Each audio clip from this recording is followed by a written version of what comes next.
మీ business ఏదైనా మీ ఊర్లో promotion చేయాలంటే అది సుమన్ టీవీతోనే సాధ్యం. ఇప్పుడే సంప్రదించండి.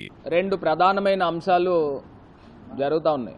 నిన్న గౌరవ ముఖ్యమంత్రి వర్యులు చంద్రబాబు నాయుడు గారు పోలవరం ప్రాజెక్టు గురించి శ్వేతపత్రాన్ని రిలీజ్ చేశారు. నాకు ఒకటి అర్థం కాని అంశం ఏంటంటే, ముఖ్యమంత్రి గారు ఎవరుని బేస్ చేసుకుని, అంటే ఇది నేషనల్ ప్రాజెక్టు, దీనికి పోలవరం ప్రాజెక్ట్ అథారిటీ అంటే పీపీఏ అని ఉంది, దాంతోపాటు సిడబ్ల్యూసి, ఈ రెండు నేషనల్ ఇన్స్టిట్యూట్స్ ఉన్నాయి. ఈ పీపీఏ అథారిటీ దేనికి ఉందండి? ఇప్పుడు వైట్ పేపర్ కనుక రిలీజ్ చేయాలి అని అంటే పీపీఏ ఏమన్నా మీకు సిఫార్సు చేశారా? చంద్రబాబు నాయుడు గారు ఏ హోదాతో ఆయన వైట్ పేపర్ రిలీజ్ చేశారు నాకైతే అర్థం కాల. అంటే పోలవరం ప్రాజెక్ట్ అథారిటీ ఏదైనా అథెంటిక్గా సర్టిఫై చేసి 2014 నుంచి 19 దాకా చంద్రబాబు నాయుడు గారి హయాంలో ఇంత వర్క్ జరిగింది, 2019 నుంచి 24 దాకా జగన్మోహన్ రెడ్డి గారి హయాంలో ఇంత వర్క్ జరిగింది అని ఎక్కడైనా అథెంటిక్గా ఇచ్చారా? ఈయనెవడండి రిలీజ్ చేయడానికి? రిలీజ్ చేసి నెపం తీసుకెళ్ళి జగన్మోహన్ రెడ్డి గారి పైన నెట్టుతా ఉన్నారు. నేను ఇవాళ పోలవరం ప్రాజెక్టు గురించి నేను గతంలో కూడా చెప్పా, మేము అధికారంలో ఉన్నప్పుడు, ఇప్పుడు మేము ప్రతిపక్షంలో ఉండి కూడా చెప్తా ఉన్నా. మీరు ఆంధ్రప్రదేశ్ వ్యాప్తంగా లేకపోతే మీరు నిపుణులను ఎవరిని తెచ్చుకుంటారో తెచ్చుకోండి, నేను వస్తాను, ఓపెన్ డిబేట్కి వస్తాను. ఓపెన్ డిబేట్కి వచ్చి మీరు ఏం నిర్వాకాలు చేశారు, మేమేం చేశామనే దాని గురించి చర్చిద్దాం. నేను ఇవాళ చెప్తా ఉన్నా, ఇదే చంద్రబాబు నాయుడు గారు ఎంత దుర్మార్గంగా పోలవరం ప్రాజెక్ట్ అథారిటీని కూడా పక్కన పెట్టి, వాళ్ళు ఇచ్చిన ప్రోటోకాల్స్ కూడా పక్కన పెట్టి, ఆయన ఒక నవయుగ కంపెనీకి ఒక కంపెనీకి వాళ్ళు నామినేటెడ్గా నవయుగాకి ఇవ్వడం జరిగింది. ఇచ్చినప్పుడు వాళ్ళు ఏదైతే నీతి ఆయోగ్ నివేదిక కూడా ఇచ్చింది 2016లో, స్టేట్ గవర్నమెంట్, అప్పుడున్న స్టేట్ గవర్నమెంట్ మాకు నేషనల్ ప్రాజెక్ట్ మాకు అప్పచెప్పండి, మేము నిర్వహిస్తామని చెప్పి నీతి ఆయోగ్లో 2016 రిపోర్ట్లో కూడా ఉంది. ఇదే చంద్రబాబు నాయుడు గారు నేషనల్ ప్రాజెక్టు వాళ్ళకి వదిలేసి ఉంటే ఈ పార్టీ కంప్లీట్ అయ్యేది కదా. ఈయన ప్రోటోకాల్ ఫాలో కాకుండా ఈయన వర్క్ చేసిన విధానం గురించి ఒక 2 నిమిషాలు ఎక్స్ప్లెయిన్ చేస్తాను. ప్రధానంగా ఫస్ట్ నదిని డైవర్ట్ చేస్తూ ఉన్నారు. పోలవరం దగ్గర నదిని డైవర్ట్ చేసి అక్కడ ఈసీఆర్ఎఫ్ డ్యామ్ కట్టాలి. కట్టి అది అప్రోచ్ ఛానల్ మీదుగా, స్పిల్వే మీదుగా, స్పిల్ ఛానల్ మీదుగా నదిని డైవర్ట్ చేయాలి. ఫస్ట్ వీళ్ళు చేయాల్సిన కార్యక్రమం ఏంటండి? First approach channel, spillway, spill channel, hydraulic gates పెట్టిన తర్వాత, ఆ ప్రాసెస్ కంప్లీట్ అయిన తర్వాత అప్పుడు ఈసీఆర్ఎఫ్ డ్యామ్ కట్టే ముందు coffer dam, up stream coffer dam నిర్మాణం చేయాలి. దాని తర్వాత డౌన్ స్ట్రీమ్ కాఫర్ డ్యామ్ నిర్మాణం చేయాలి. ఈ 2 కాఫర్ డ్యాములకి మధ్యలో ఉన్నది ఈసీఆర్ఎఫ్ డ్యామ్, అక్కడ నిర్మాణం చేస్తారు. ఆ ఈసీఆర్ఎఫ్ డ్యామ్ కిందన ఉండేదే డయాఫ్రమ్ వాల్. ఆ డయాఫ్రమ్ వాల్ అంటే ఫౌండేషన్, కిందన రాతి నేల తగిలేదాకా అది 50 మీటర్లు ఉండొచ్చు, 100 మీటర్లు ఉండొచ్చు, ఎంత కిందకైనా వెళ్ళి ఆ డయాఫ్రమ్ వాల్ని నిలబెట్టిన తర్వాత అప్పుడు ఈసీఆర్ఎఫ్ డ్యామ్ దానిపైన నిర్మాణం చేయాలి. ఇది ప్రోటోకాల్. ఎవరిని పోలవరం ప్రాజెక్ట్ అథారిటీని అడిగినా వీళ్ళు ఎవరైనా చెప్పేదే ఇది. కానీ చంద్రబాబు నాయుడు గారు చేసిన తప్పిదం ఏంటంటే, స్పిల్వే స్టార్ట్ చేశాడు, అప్రోచ్ ఛానల్ స్టార్ట్ చేశాడు, స్పిల్ ఛానల్ స్టార్ట్ చేశాడు, దీంతోపాటు హైడ్రాలిక్ గేట్స్ ఇంకా పెట్టలేదు అనుకోండి. ఇవి చేస్తూ ఇంకో పక్కన కాఫర్ డ్యామ్ పూర్తి చేయకుండా సగం కాఫర్ డ్యామ్ కట్టాడు. అదే రకంగా డౌన్ స్ట్రీమ్ కాఫర్ డ్యామ్ కూడా సగం కట్టారు. దీంతోపాటు డయాఫ్రమ్ వాల్ని సగం స్టార్ట్ చేశాడు. ఇవన్నీ ఒక్కసారి పెట్టుకోవడం వలన ప్రకృతి మన చేతిలో ఏమి ఉండదు.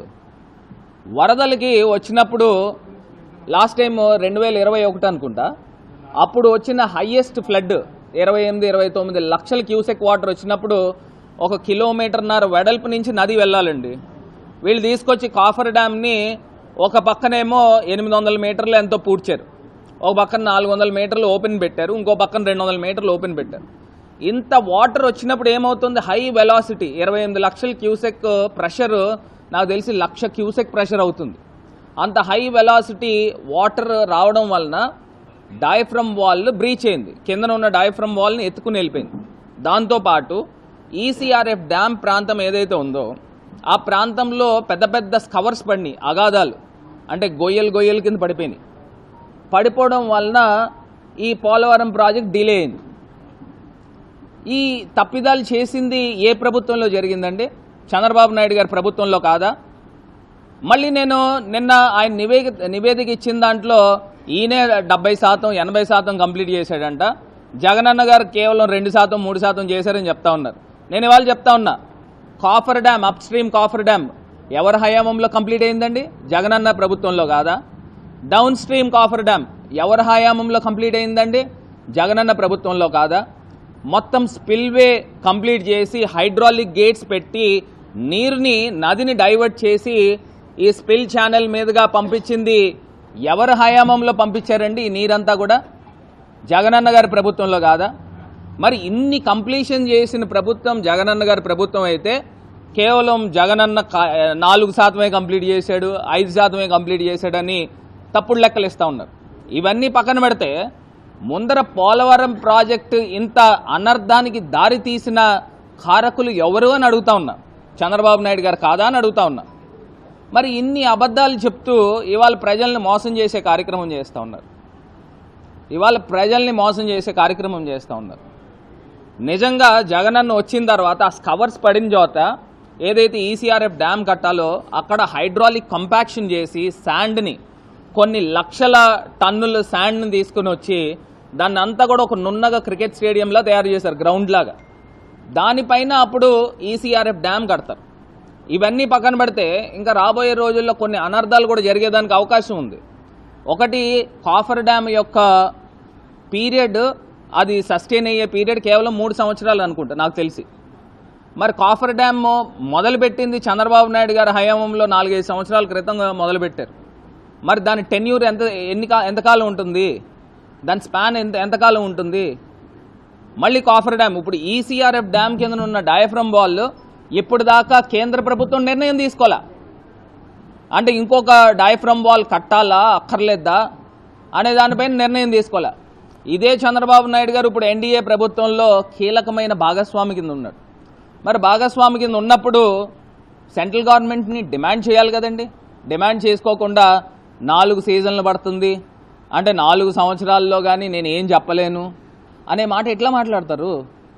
మరి ఇదే చంద్రబాబు నాయుడు గారు ఎన్డీఏ 2014లో ఉన్నప్పుడు ఆయన ఒక స్పెషల్ ప్యాకేజ్ ఒప్పుకుని 20,000 కోట్లు పోలవరం ప్రాజెక్టుకి ఇస్తే సరిపోతుంది అని ఆయన ఒప్పుకున్న మాట నిజం కాదా? సాక్షాత్తు కేంద్ర మంత్రివర్యులు పీయూష్ గోయల్ గారు ఒక సందర్భంలో కూడా చెప్పారు. మరి జగనన్న వచ్చిన తర్వాత ఆయన ఏం చేశాడండి? జగనన్న వచ్చిన తర్వాత ఆయన కేంద్ర ప్రభుత్వంతో మాట్లాడి, ప్రధానమంత్రి గారితో మాట్లాడి రివైజ్డ్ కాస్ట్ ఎస్టిమేషన్ 2019-20కి గాను 55,000 కోట్లు అవుతుంది, దాన్ని ఆమోదించండి అని కేంద్ర ప్రభుత్వం దృష్టికి తీసుకెళ్లిన తర్వాత జలశక్తి మినిస్టర్ ఆమోదించింది 47,800 కోట్లు ఎంతో, దాన్ని ఆమోదించారు. పీపీఏ ధృవీకరించింది. మరి ఇవన్నీ కూడా ఎవరి ప్రభుత్వంలో జరిగినాయి? జగనన్న ప్రభుత్వంలో కాదా? ఇవాళ చంద్రబాబు నాయుడు గారు అబద్ధాలు మాట్లాడుతూ ఇవాళ ప్రజల్ని మభ్యపెట్టే కార్యక్రమం చేస్తూ ఉన్నారు. ఇది ప్రధానమైన అంశం. రెండోది, ఏదైతే వైఎస్ఆర్ కాంగ్రెస్ పార్టీ కార్యాలయాలపైన ఏదైతే అక్కడ తాడేపల్లిలో ఒక కార్యాలయాన్ని ధ్వంసం చేశారు, కూలగొట్టారు. ఇంకా ఆంధ్రప్రదేశ్ వ్యాప్తంగా 18 కార్యాలయాలు ఎన్నాటిపైన నోటీసులు ఇచ్చి దాన్ని తొలగించే కార్యక్రమము చేస్తూ ఉన్నారు. దాని తర్వాత మేము హైకోర్టుకు వెళ్ళాము, స్టే వచ్చింది, స్టేటస్ కో వచ్చింది. అది పక్కన పెడితే ఇవాళ ఇదే తెలుగుదేశం పార్టీ, ఇదే చంద్రబాబు నాయుడు గారిని అడుగుతా ఉన్నాం, మీరు 2014 నుంచి 19 దాకా అధికారంలో ఉన్నప్పుడు ఎక్కడెక్కడ ఎన్నెన్ని భూములు మీరు తీసుకుని ఉన్నారు? ప్రభుత్వం తరపున మీరు 1000 రూపాయలు ఎకరానికి లీజ్ తీసుకోవడం వాస్తవం కాదా? కడపలో తీసుకున్నారు, గుంటూరులో తీసుకున్నారు, అదేవిధంగా మచిలీపట్నంలో తీసుకున్నారు, శ్రీకాకుళం తీసుకున్నారు, విజయనగరం తీసుకున్నారు, విశాఖపట్నం తీసుకున్నారు. నేను చెప్పుకుంటూ వెళ్తే ఇంత పెద్ద లిస్ట్ వస్తుంది. మరి ఇన్ని చోట్ల మీరు 1000 రూపాయలకి నామమాత్రం లీజులకి తీసుకున్నప్పుడు మేము అధికారంలో ఉన్నప్పుడు ఎప్పుడైనా వాటి జోలికి పోయినామా? ఎప్పుడైనా వాటిని కూలగొట్టే కార్యక్రమం చేశామా? మీరు ఒక జీవో రూపేణ తీసుకుని వచ్చారు, క్యాబినెట్ నిర్ణయం తీసుకున్నారు, జీవో రూపేణ తీసుకుని వచ్చారు, అది లీజు రాయిపించుకున్నారు. ఇదే సిస్టమ్ వైఎస్ఆర్ కాంగ్రెస్ పార్టీ మరి ప్రభుత్వం ఉన్నప్పుడు కూడా ఇదే సిస్టమ్ జీవో రూపేణ అథెంటిక్గానే చేసామే. మరి దీనిపైన ఎందుకు మీరు ఈ రకమైన కార్యక్రమాలు చేస్తూ ఉన్నారు? ఏమన్నా మీ సొంత డబ్బుతో ఏమన్నా కార్యాలయాలు నిర్మాణం చేసుకున్నామా? లేదా ప్రభుత్వ డబ్బుతో ఏమన్నా కార్యాలయాలు నిర్మాణం చేసుకున్నామా? లేదు కదా. ఇది ఒక్కసారి ప్రజలు గమనించగలరు. నేను కావాలంటే ఈ లిస్ట్ కూడా నేను చదువుతాను. ఇదే చంద్రబాబు నాయుడు గారు ఎక్కడెక్కడ వాళ్ళ పార్టీ కార్యాలయాలకి తీసుకుని ఉన్నారో ఆ లిస్ట్ కూడా నేను కావాలంటే చదువుతాను. ఇది కాకుండా మరి హైదరాబాద్ దగ్గరకు వచ్చేసరికి మరి ఏదైతే తెలుగుదేశం పార్టీ కార్యాలయానికి బంజారా హిల్స్లో కేబీఆర్ పార్క్ ఎదురుగుండా ఉంది. మరి హైదరాబాద్లో మనకు నూకలు లేవు, పార్టీ ఎలాగా ఆల్మోస్ట్ తీసేశారు, అది ఎక్కడ వేరే వాళ్ళ చేతుల్లోకి వెళ్ళిపోతుందని ఆ పార్టీ కార్యాలయాన్ని లీజుకి తీసుకున్న దాన్ని ఎన్టీఆర్ ట్రస్ట్కి మార్చడం వాస్తవం కాదా అని అడుగుతా ఉన్నా. మరి ఇలాగ ఇన్ని కార్యక్రమాలు చేసి ఇవాళ లీజులు ఎక్కడెక్కడ తీసుకున్నారు అనే దానిపైన ఒక్కసారి నేను చిన్న వివరణ ఇస్తాను. అదే రకంగా ఇంకొక అంశం ఏంటే, ఈయన మీడియా పైన, ఎన్టీవీ పైన, TV9 పైన, సాక్షి పైన వీళ్ళందరూ ఏం చేస్తూ ఉన్నారండి అంటే కేబుల్ ఛానల్స్ కానీ మిగతా ఛానల్స్ కానీ ఏది కూడా టెలికాస్ట్ చేయకూడదని చెప్పేసి మీడియా పైన వీళ్ళు జులుం చూపిస్తూ ఉన్నారు. నాకు ఒకటి ఆశ్చర్యం ఏంటంటే, అంటే తెలుగుదేశం పార్టీకి మీ ప్రభుత్వానికి భజన కొడతా ఉండాలా? భజన కొట్టే మీడియానే మీరు తీసుకుంటారా? సరే పోనీ సాక్షి అంటే మా ఛానల్ మా పేపర్ అనుకోండి, మరి TV9 ఎన్టీవీ కూడా న్యూట్రల్గా ఉన్నాయి కదా, వాటిని ఎందుకు మీరు బ్లాక్ చేసే కార్యక్రమం చేశారు?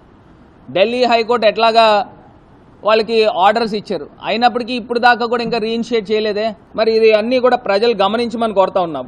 అప్పుడున్న మంత్రివర్యులు ఆదిమూలపు సురేష్ గారు మున్సిపల్ శాఖ మంత్రివర్యుల చేత గోదావరి బండ్కి సంబంధించి 26 కోట్ల రూపాయలతో స్పెషల్ గ్రాంట్ నిధులతో నా ఎంపీ ల్యాడ్స్ నిధులతో అక్కడ మేము శంకుస్థాపన చేసాం. మళ్ళీ ఈయన ఇంకొకసారి శంకుస్థాపన చేస్తాడంట. మరి అది ఎక్కడ ఎలా చేస్తాడో మరి నాకైతే తెలియట్లే. అంటే ఆ శంకుస్థాపన తీసిపాడేసి ఇప్పుడు ఉన్న శంకుస్థాపనలకి ఎలా దిక్కుమొక్కు లేదనుకోండి, కన్స్ట్రక్షన్ అయిపోయిన తర్వాత కూడా దిక్కుమొక్కు లేదు. అదే రకంగా అక్కడ తిలక రోడ్లో కూడా అటు తిలక రోడ్ దగ్గర నుంచి చల్లా శంకర్రావు గారి వీధికి వెళ్ళే దారి ఉంది, అది కూడా సీసీ రోడ్ వేయించినాం. వాళ్ళందరూ అడిగితే, అక్కడ ఉన్న లోకల్స్ అందరూ కూడా అడిగితే సీసీ రోడ్ వేయించాను, అది కూడా శిలాపలకాలని ధ్వంసం చేశారు. మరి రెండోసారి శిలాపలకాలను ఎట్లా చేయిస్తారో ఒకసారి గౌరవ శాసనసభ్యులు సమాధానం చెప్పాలి. ఇది కాకుండా స్టేక్ హోల్డర్స్ని పిలుస్తారంట. మరి పిలిచే చేయండి, తప్పేం లేదు. కాకపోతే శిలాపలకాలు రెండోసారి ఎట్లా చేస్తారు? మేము ఆల్రెడీ స్పెషల్ గ్రాంట్ రూపేనా దానికి మున్సిపల్ మినిస్టర్ గారు ఆల్రెడీ శంకుస్థాపన చేశారు. ఇవాళ రాజమండ్రిలో నేను ఒకటే చెప్తా ఉన్నా, డెవలప్మెంట్లో పోటీ పడండి, పరిపాలనలో పోటీ పడండి. అంతే తప్పితే విధ్వంసాల్లోనూ రౌడీయిజంలోనూ గూండాయిజంలో మేము పోటీ పడలేము. అది కూడా చెప్తున్నా, మేము పోటీ పడలేము. ఇది కాకుండా నిన్న రాత్రి ప్రచార రథాన్ని ఏ రకంగా నిప్పంటించారండి? ఎవరంటించారు? ఎవరికి అవసరము? మాకు అవసరమా? మళ్ళీ పైపెచ్చు రకరకాల మాటలు చెప్తా ఉన్నారు, వీళ్ళు చేసుకుని ఉంటారు. అసలు ఏం మాట్లాడుతూ ఉన్నారు? నేను ఒక్కటే చెప్తా ఉన్నా, పోలీస్ శాఖను కూడా ఒకటే చెప్తా ఉన్నా, నిష్పక్షపాతంగా దీనిపైన పూర్తి నివేదిక తీసుకోండి, ఎంక్వైరీ చేయండి. గతంలో కూడా ఈ ప్రబుద్ధులకి ఈ రకమైన అలవాటు ఉంది. గతంలో హీరో హోండాకి సంబంధించి ఆయన ఇంటి దగ్గర ఒక కారు ఉంటే ఆ కారుని కూడా ఇదే రకంగా తగలబెట్టిన దాఖలాలు కూడా ఉన్నాయి గతంలో. నాకు తెలిసి ఒక 8 ఏళ్ళు 9 ఏళ్ళు 10 ఏళ్ళు అయ్యి ఉంటుంది. అప్పుడు కూడా ఏ రకంగా ఈ ప్రబుద్ధులు క్షమాపణ చెప్పారో వాళ్ళ ఇంటికి వెళ్ళి, అది కూడా ఒకసారి గుర్తుకు చేసుకోమని ఆ వ్యక్తులకు చెప్తా ఉన్నా. మరి ఆ సంస్కృతి గతంలోనే ఉంది, ఏమీ లేకుండా ఉన్నప్పుడే ఆ సంస్కృతి ఉంది. ఇప్పుడు అన్నీ వచ్చిన తర్వాత ఏ రకంగా చేస్తూ ఉన్నారో, పట్టపగలు మోరంపూడి ఫ్లైఓవర్ దగ్గర ఏ రకంగా చేశారండి? ఆ ఫ్లైఓవర్ తీసుకుని వచ్చి కింద మీద పడి తన ములకలయ్యి సాధించింది మేము కాదా? మళ్ళీ నా శిలాపలకం వేసాను. నువ్వు వేస్తే ఏంటి, వేయకపోతే ఏంటి? అసలు అయినా వేయడానికి మీరెవరు? అక్కడ నేషనల్ హైవే అథారిటీ ఉంది, వాళ్ళు వేయాలి. మా సొంత డబ్బులతో మేము వేసాం ఏంటి? మీరెవరు అసలు? సొంత డబ్బులతో మీరు వేయడానికి ఎవరు? అక్కడ ఎవరైతే అథారిటీ ఉందో అథారిటీ వేయాలా? ఇవాళ ప్రజలు అన్నీ కూడా గమనిస్తూ ఉన్నారు. ఇవాళ ప్రజలు మీకు పట్టం కట్టింది ఇంకా పోటీ పడి పరిపాలనలో అభివృద్ధిలో ముందుకు వెళ్తారని పట్టం కట్టారు. అంతే తప్పితే ఈ రకమైన ధ్వంసాలు చేయడము, దహనకాండలు చేయడం గురించి కాదు. రాజమండ్రి ప్రశాంతమైన వాతావరణం ఉన్న ప్రదేశం. ఈ ప్రదేశంలో తీసుకొచ్చి ఇలా విధ్వంసాలు చేస్తూ ఉన్నారు, భయభ్రాంతులకు గురి చేస్తూ ఉన్నారు. మొన్నటికి మొన్న సాయి అనే ఒక పిల్లోడి పైన సీసీ ఫుటేజ్ దొరికింది. ఇంత బండరాయి తీసుకుని వచ్చి నెత్తికేసి కొట్టారు. ఆ వ్యక్తులు ఎవరో కూడా క్లియర్గా పోలీస్ దగ్గరికి కూడా తీసుకుని వెళ్ళి పెన్ డ్రైవ్ కూడా ఇవ్వడం జరిగింది. మరి వాళ్ళని ఏం అరెస్ట్ చేశారో నాకేది తెలియదు. ఇప్పుడు దాకా అరెస్ట్ చేశారో లేదో కూడా నాకు తెలియదు. అంటే 16 కుట్లు నెత్తిపైన పడితే మరి ప్రాణం పోయేదే కదా. మరి అలాంటి వాళ్ళని ఇంకా ఈ సభ్య సమాజంలో ఇంకా అలా వదిలేస్తారా? మొన్నటికి మొన్న మా పార్టీ నాయకులు ఇళ్ల పైన దొమ్మికెళ్ళారు, కొట్లాడికెళ్ళారు. అసలు ఇదెక్కడ సంస్కృతి? అర్ధరాత్రి 12ంటికి దొమ్మికెళ్తారా, కొట్లాడికెళ్తారా? ఇదేనా మీకు ప్రజలు ఇచ్చిన ఆశీర్వదించింది? మీరు చేసే కార్యక్రమం ఇవేనా? ఎంతో గొప్ప ఆశయాలతో ముందుకు వెళ్ళాలి. రాజమండ్రి కీర్తి ప్రతిష్టలు పెంచండి. ఈ రకంగా అధ్వానంగా సోషల్ మీడియాలో పెడతా ఉంటే లాక్స్లో వ్యూవర్షిప్ వస్తూ ఉంది. సోషల్ మీడియాలో పెడతా ఉంటే 40 లక్షలు 50 లక్షల మంది చూస్తూ ఉన్నారు. అంటే ఇంతమంది చూస్తూ ఉన్నారు అని అంటే వీళ్ళు ఎంత దారుణాలకి పాల్పడతా ఉన్నారనేది ప్రజలు చూస్తూ ఉన్నారు. తగిన రోజు వస్తుంది, మళ్ళీ బుద్ధి చెప్తారు. ఇవాళ ప్రజలందరూ కూడా ఎదురు చూస్తూ ఉన్నారు. ఈ చంద్రబాబు నాయుడు గారు చెప్పిన మాటలు ఏంటంటే, జగనన్న నేను 1 ఇస్తానంటే ఈయన 2 ఇస్తాను, జగనన్న 2 ఇస్తానంటే నేను 4 ఇస్తానని రకరకాలైన బూటకు మాటలు చెప్పారు. నేను వాళ్ళు చెప్తా ఉన్నా, అమ్మఒడి జగనన్న ఒకళ్ళకే ఇస్తానంటే ఇంట్లో 3 4 అమ్మఒడి ఇస్తా ఉన్నారు. మరి ఏ రకంగా ఇస్తారో మేము కూడా చూస్తాం. మీకు ఖజానాలో డబ్బులు ఎక్కడి నుంచి మీరు సంపద సృష్టించి ఏ రకంగా ఇస్తారో చూస్తాం. మీరు నిజంగా ఇస్తే మొట్టమొదట ఆనందించేవాడిని మేమే. అదే రకంగా వాలంటీర్ వ్యవస్థ కిందన నిన్న ఒక మంత్రి మాట్లాడుతూ చెప్తా ఉన్నాడు, వాలంటీర్స్ ఉండొచ్చు ఉండకపోవచ్చు అంట. అంటే ఇదేం మాట? ఉండొచ్చు ఉండకపోవచ్చు అంటే మీరు వాలంటీర్స్కి మేము 5,800 ఇస్తే మేము 10,000 ఇస్తామని చెప్పిన మాట చంద్రబాబు నాయుడు గారు కాదా అని అడుగుతా ఉన్నా. మరి ఉండొచ్చు ఉండకపోవచ్చు అనే పదాలు ఎక్కడి నుంచి వస్తూ ఉన్నాయి? ఎందుకు మాట్లాడుతూ ఉన్నారు? అంటే ఇది మొదటి మోసం చేసే కార్యక్రమం చేస్తూ ఉన్నారు. ఇవాళ మేము చెప్తా ఉన్నాము, ఒక నెల రోజులు అటు ఇటు కావచ్చు గాక, ఖచ్చితంగా ప్రజల పక్షాన నుంచుంటాం.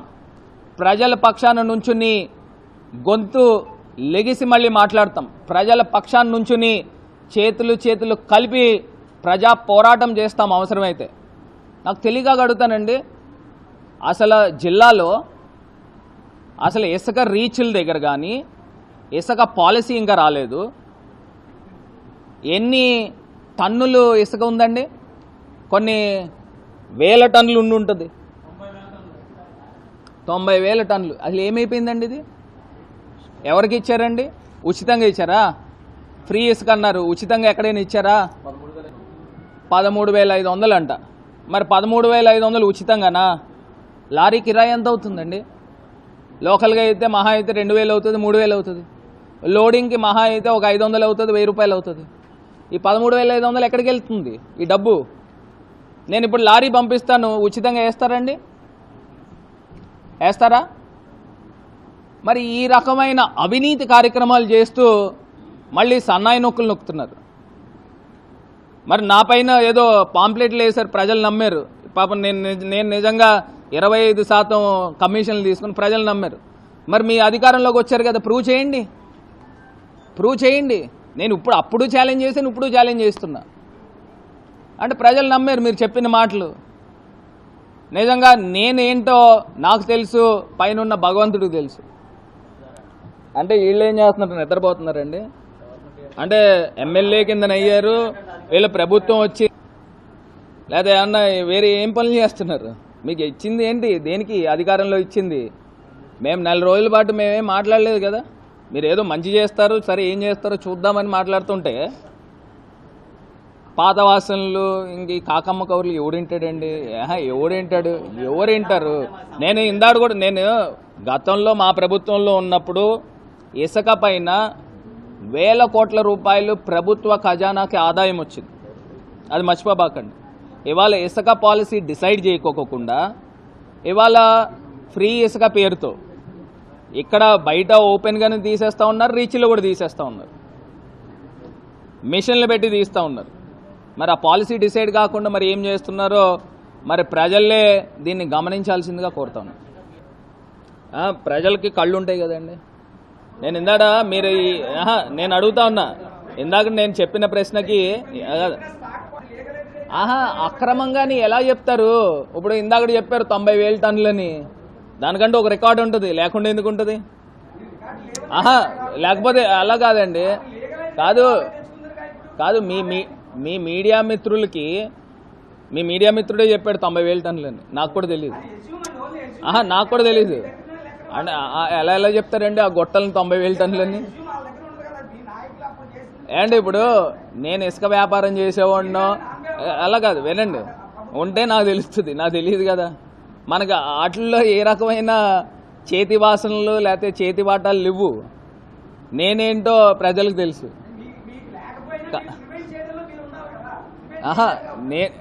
అట్లా కాదు, మీరు ఇలాంటి ప్రశ్నలు అడుగుతారనే ప్రభుత్వానికి వేల కోట్ల ఆదాయం వచ్చింది.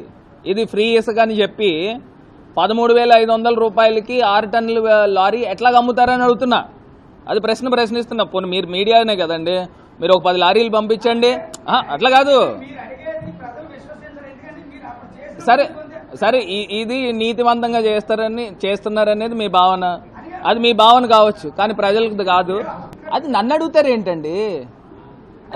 అట్లా కాదు, కాదు నేను కాంట్రాక్టర్నా లేకపోతే నేను నేషనల్ హైవే అధికారులనా? అరే కాదు, నన్ను అడుగుతారేంటి? అసలు నన్ను అడుగుతారేంటి? ఇప్పుడు నేషనల్ హైవేకి రోడ్డుకి అడ్డం వచ్చో డ్రైన్కి అడ్డం వచ్చో వాళ్ళు తీసి ఉండొచ్చు, వాళ్ళు కంప్లీషన్ టైంకి పెట్టి ఉండొచ్చు, లేదా పెట్టకపోయి ఉండొచ్చు, లేదా పెట్టి ఉండవచ్చు, పెట్టబోతారేమో.